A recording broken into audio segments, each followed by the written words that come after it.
10 years without a shower, and this is his first time in a bathhouse. But he doesn't know how to use the digital locker, so it keeps making this buzzing sound. The irritated owner storms over ready to yell, but the moment he sees the man's tattoos, the words get stuck in his throat. Because in Korea, the more tattoos you have, the higher your street status is. This kid only tattooed the name of his crush, and somehow became the school boss. When he sees Jack fresh out of the bath standing with his crush, he kicks Jack across the room, then drags him to an abandoned building and beats him up. But when Jack's shirt gets ripped and the blue dragon tattoo shows, these students finally realize how stupid they are. Jack quickly covers it with his shirt, then quietly leaves with his sister. But 10 years ago, he wasn't afraid of anything. He once fought 6 troublemakers alone. 1 ended up dead and 5 were injured, and Jack went to prison for manslaughter. The victim's mother came to visit him. She saw that Jack wasn't a bad person. He just made one terrible mistake, so she gave him a notebook. If he could change his life, she would forgive him. Jack treasured it deeply, writing down everything he wanted to do after getting out. It became his only source of comfort inside. 10 years passed in a blink. Jack was finally released. Prison had worn down his temper, and the world outside had changed completely for him. He went to find his old crew, just wanting to see how they were doing, and to tell them he was out. They acted respectful on the surface, but once Jack left, they mocked him, and ordered their guys to watch him, worried he might try to take their territory. Then Jack arrived at a small restaurant. It was run by the victim's mother. Anna lit up with joy when she saw him, constantly asking how he was. Jack just kept saying I'm sorry. Anna knew he carried guilt, so she made him her godson, closed the restaurant early to cook barbecue just for him,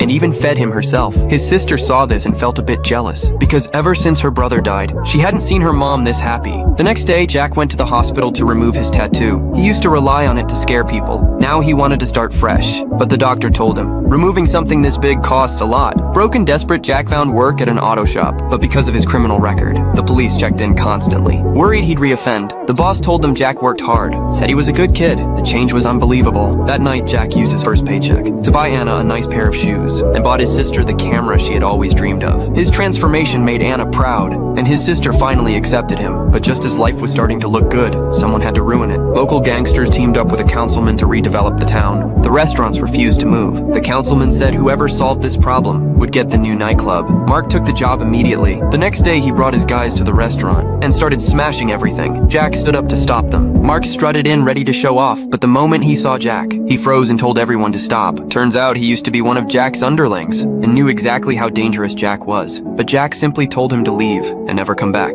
Once Mark stepped outside, all his arrogance disappeared. He was just relieved he hadn't fought. When Jack asked Anna why they came, she hid the truth, fearing Jack would lose control. That night, the councilman's driver approached Jack. He was also in that fight 10 years ago. Jack had crippled one of his legs, but he wasn't here for revenge. He came to warn Jack. The restaurant was being targeted, and they needed to move before things got worse. Sure enough, the next day, while Jack was gone, Mark brought his men back to the restaurant.